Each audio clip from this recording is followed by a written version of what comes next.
It's easy to hear your favorite artist on WFPK from wherever you are. Listen on your smart speaker, live stream from our website at WFPK.org, from Louisville Public Media.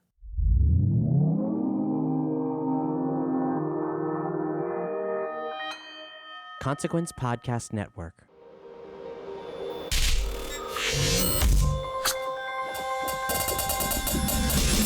Welcome to another edition of Kyle Meredith with the interview series presented by WFPK at WFPK.org at Consequence of Sound and the Consequence Podcast Network. Thank you so much for checking us out once again. If it's your first time here or you're not already a subscriber, I do hope you enjoy what you hear enough to hit that subscribe button.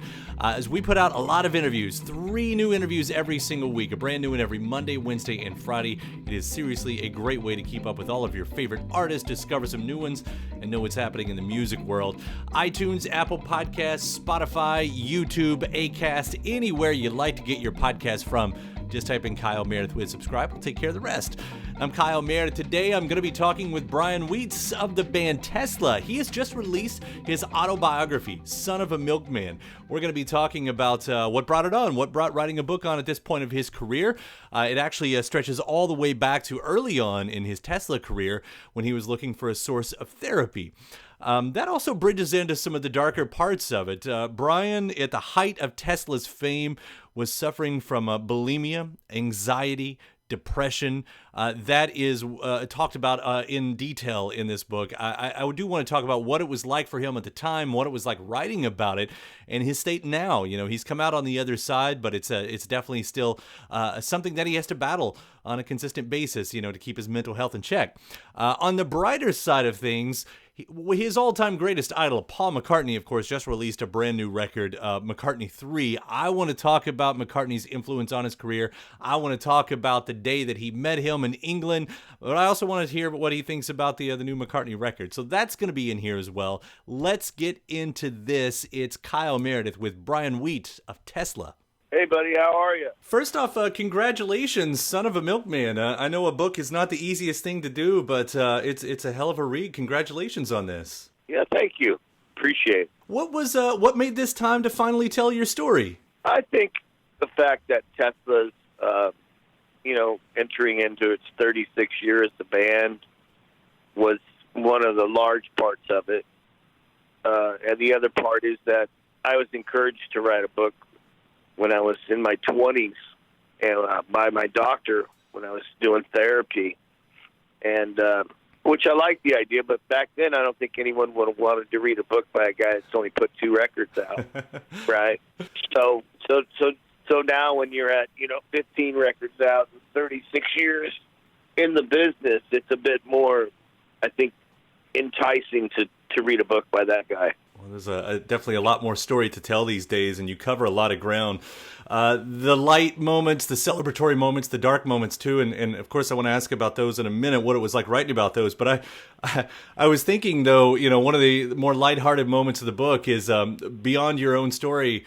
Who may get the most mention in this book is not even a Tesla band member, but a Beatle himself, Paul McCartney. Which, I don't want to assume anything, but how important is Paul McCartney's music to your career? Because it sounds like it's pretty paramount. Well, I'm of the opinion, if you believe in God, that on the 8th day, God created Paul McCartney. So that's how important Paul McCartney is to me. Yeah. Have you heard the latest record, I should ask? I love it. I think it's really, really wholesome, if that's the word I want to use. It's just him doing what he does. And his voice sounds real good on this one. I was a bit worried on the last one. I thought, oh, he's getting old, man. His voice is going. People got to remember one thing about Paul McCartney. He's 78 years old. Right. Okay? And he's been singing like a bird since he was 14 years old. And all of a sudden, he can't hit some of the notes that he used to hear. And then people want to criticize him for it. It's like, give me a break, man. And I was really, really happy that his voice was really. I thought it sounded really good on this one, and his playing's always great. And to me, it reminded me a lot of McCartney 1, and even an album called Flaming Pie he did in the 90s. So I'm enjoying the record an awful lot. I'm so happy for him. It's always great to hear from him. And again, reading the stories about, what he meant to you growing up and inspiring you, to play bass and the chance encounter you had finally meeting him in London. I mean, what are the odds that you're going to look up and see him in his own building? Like, how crazy was that? Well, man, that was God, dude. That's all I can tell you, man. Yeah. I mean, what are the odds, right? There's this kid that idolizes Paul McCartney. He goes to London and that 10-minute window happens to connect. That's cosmic, man. It's crazy. And like I said, there are some great moments like that all throughout Son of a Milkman, this new book. There are also the heavier moments that we were alluding to a minute ago. You talk about depression, anxiety, and dealing with bulimia and weight issues. That's not something that we hear about much with guys. It's mostly with women that we hear about. Did you have any guidance through that? I mean, can you talk a little bit about that? No, man. It was, to be honest, it was my deep, dark secret at the time. You know what I mean? I didn't have any guidance, man. And I'd say for 5 years I was doing it. Wow. And no, there was no, just what I did to stay thin, And it was a guy that told me about it. It wasn't like a girl that told me about it, but it was a guy. So you'd be surprised at how many guys were doing this, It was a guy in another rock band, to be quite honest with you. So I'm like, wow, really? Stick your toothbrush down your throat? Yeah, well, okay, I'll give that a whirl. It's horrible. But I managed to overcome it, and I think by 1994 or something, I had stopped. But 88, 89, 90, 91, 92, 93, those years, I was bulimic. Yeah. I'd eat and then purge, eat and then purge, eat and then purge, and I'm sure it had like some long-lasting effect on my body. It's not good for you. So, right. Who knows? Just to be at the height, to have to balance whatever, joy that you're supposed to be experiencing with the success that Tesla was getting around that time with something like that. And you go on to talk about the depression and anxiety. I can't imagine dealing with that as a touring artist. It's enough to have anyone to deal with that. You're just, who's a homebody or whatever, but to be constantly on the run like that, I mean, it's incredible. I feel like you're so fortunate to make it through the other side, and you may feel the same. Well, I do feel fortunate that I made it through the anxiety, the depression, the bulimia, the drugs, and I'm still sitting here today at 58, and I still battle, anxiety and depression, and I have ulcerative colitis, which is an autoimmune disease which attacks the colon, and that can be very unpleasant at times. But I'm proud to say that the drugs and the bulimia are gone. They haven't been around for a long, long time. But I still have things to deal with. But I'm the kind of guy that I just say, okay, well, this is the hand I'm dealt. This is what I got to do, and let's go. Let's go to work. And I do it. I put my head down and I go for it. And some days are better than others, and some days aren't. And but that's life. That's the way life is. Life isn't one big smooth carpet ride. Well, again, I don't want to paint it like it's a completely dark picture that makes up this book. There's lots of great moments hearing about. Look, I'm a very, very happy guy. I have a beautiful life. The last thing I want anyone to do is feel sorry for Brian Wheat. Don't feel sorry for me at all. I'm luckier than hell. But, if I can help some people by sharing these stories, then I'm happy to do it. Well, there are beautiful stories, man. Again, hearing how you guys did 5-man acoustic jam, even the busting nuts, that story. I've always been interested in hearing that part of the career and everything. I mean, it paints such a wide picture of such a successful career that you all have had. It's a great story, and it's one that's still continuing with Shock. From the last year, 2019. I know that's not so old, but we love that record right there. I'll wrap up by asking you: has the pandemic allowed you all to work on any new music? Has it presented that, or is it sort of break time? No, it's been break time. Although I did see Jeff Keith last week, we had lunch together, and spent the afternoon together. That was really nice. I miss those guys, but I haven't seen Frank, Dave, or Troy since last year. We will look forward to whatever happens next with you all. We're such big fans of what you have done. And again, it's an amazing story, Son of a Milkman. Brian, congratulations on this book and everything, all the accomplishments in the past. It's been great talking to you once again. Thanks for having me. I appreciate it. All right, take care. Bye-bye. Now, it was only back in 2019, the last time that Brian and I spoke, and it's when Tesla had just released their record Shock, which, of course, we alluded to in this previous interview here. He and I got to talk about its many different sounds, Phil Collins producing and co-writing, and speaking of Phil Collins, Def Leppard's occasional influence on Tesla's songs. They've always been kind of talked about as the big brother band to Tesla, and what their Hall of Fame induction says about the 80s rock scene. So I'm going to include it here. Part 2 of Kyle Meredith with Brian Wheats of Tesla. Hey, how you doing, man? I'm all right. It's a pleasure to talk to you. Congratulations on the new Tesla record, man. Oh, thank you very much. I enjoyed the songs we've heard, especially those first 3 teaser tracks that came out. I kind of want to dig into this, too, because, I was searching through the Facebook and all that, and I noticed one quote that really stood out because, Phil Collins, who is a part of this with you all, are calling this record a modern-day Sgt. Pepper. Is that far off? Well, that's Phil.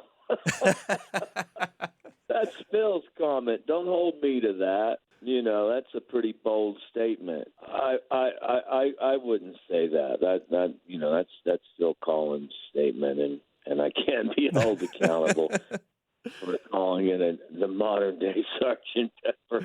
I'll say it's Tesla in 2019, but no, I'm not going to say it's Sgt. Pepper. Someone might take that the wrong way and think I'm a really arrogant prick.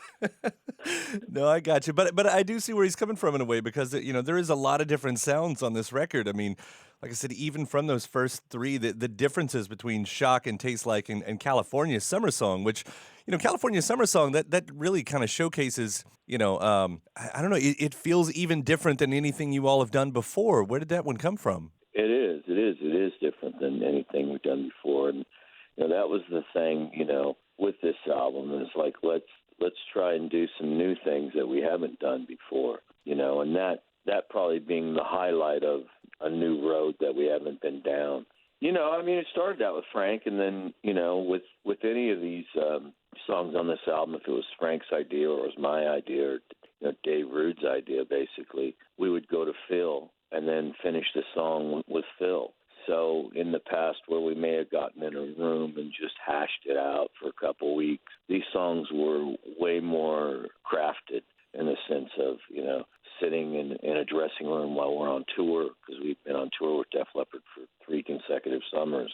And, the last summer and a half is when we made this record. And, putting together the song and then, going to California on the breaks and going into my studio and actually recording it and stuff. So the process was over a year and a half it took to make. And then actually, sat for a while we got the record company stuff together and, did another deal with Universal and then having to get, the release schedule and all this, that, and the other. But that's how that song came together. Yeah. It was Frank's, idea, and then him and Phil worked on it from there. Would I be far off then? The other side of the spectrum was something like Taste Like. I mean, this actually feels like a bit more of that classic sound, that maybe we've known in the past. Yeah, that's true. That one came from Phil, and then I worked on the bridge, and we put that one together.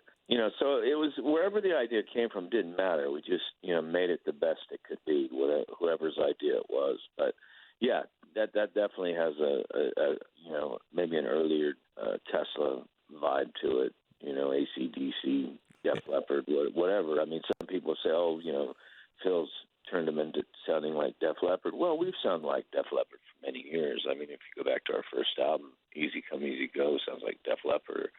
Something like Song and Emotion sounds a whole lot like Def Leppard. Def Leppard have always been a big influence on us. We used to cover their songs when we were City Kid. I mean, they're being inducted into the Hall of Fame this year. That's got to say something about your class and era of bands. I don't know. Do you feel like I mean, a lot of people say that this era getting its due is well overdue. Yeah. I mean, you got Bon Jovi in there. You got Def Leppard. You got Metallica. You got Guns N' Roses. So yeah, the premier bands of that time are getting into the Rock and Roll Hall of Fame. So I think it's great. You know, I was happy to see Cheap Trick get in there. Oh, absolutely. That was way overdue. I know we romanticize that time in rock a lot. Is it as different as it seems these days versus, you know, through the vision of music videos of 80s past? Well, it has changed. That's how, you know, look, we first came out, MTV was everywhere, and rock was all over the place, and now it's you know, a bit harder to find, but it's all cyclical, and it was like that in the late 70s, you know, or think about when disco was at the forefront. Rock, you know, people were saying rock was dead, but, you know, it keeps coming back around, and, you know, rock music has been there since rock music has been there. And I think it's always going to be a form of music that's going to, you know, appeal to a certain amount of people. Well, you guys put out some great records all through the years. I mean, and Shock included in that, but noticing the big anniversaries rolling around as usual. I mean, the Great Radio Controversy hits 30 this year, and Bust a Nut 25th. I know, you know, the focus is probably on the new record, but do you take also some time to celebrate the big moments? Yeah, of course we do. You know, I mean, you know, and the 5-Man Acoustic Jam will be 30 next year. So, yeah, I mean, you know, you start realizing you're getting old. When you start looking at those things, you know, you go, wow, that was 30 years ago? Holy shit. Yeah, I mean, we do, but I mean, you know, right now the focus is the new album, you know. Well, I guess it's the 14th or 15th. I lost count, but I think it's one of the two. Yeah. It's either 14 or 15, you know, 35 years down the road or 34 years. Who'd have thought? Oh, it's impressive for any band to make it that long. So, you know, complete congratulations on that. But seriously, you know, to still be writing at this caliber, it is impressive. And hearing what you all are doing, you know, I really, really enjoy it. And, you know, and kind of tying it all together. So congratulations on this one. And you know, thank you. No, thank you. Thank you very much. I mean, you know, it's what we do. So we don't really know how to do anything else. We're not airplane pilots. That's what we do. You know, we do what we do. We go in there and we try to come up with the best possible stuff we can, and hopefully people will enjoy it. So hopefully they'll enjoy this album. All right, man. Brian, it was a pleasure talking to you. Thanks so much again, and congratulations. Thank you. Take care. And again, my thanks, Brian Wheat. The autobiography is called Son of a Milkman. Thanks to you for checking out this episode and the series. Again, I hope you hit subscribe if you're not already, so we can keep you up to date on all the interviews that we put out 3 times a week: iTunes, Apple Podcasts, Spotify, YouTube, Acast, or wherever you like to get your podcasts from. After that, please do head over to WFPK.org. That's where I do a show starting 6 p.m. Monday through Friday. Song premieres, music news, anniversary spins, and bonus interviews. Again, Monday through Friday, 6 p.m. Eastern at WFPK.org. Consequence of Sound has your music and film news. You can also find me on the social media spots: Twitter, Instagram, Facebook, all 3 of them at Kyle Meredith. I do hope you like and follow along there as well. That does it for another edition. I'm Kyle Meredith. I'll see you next time.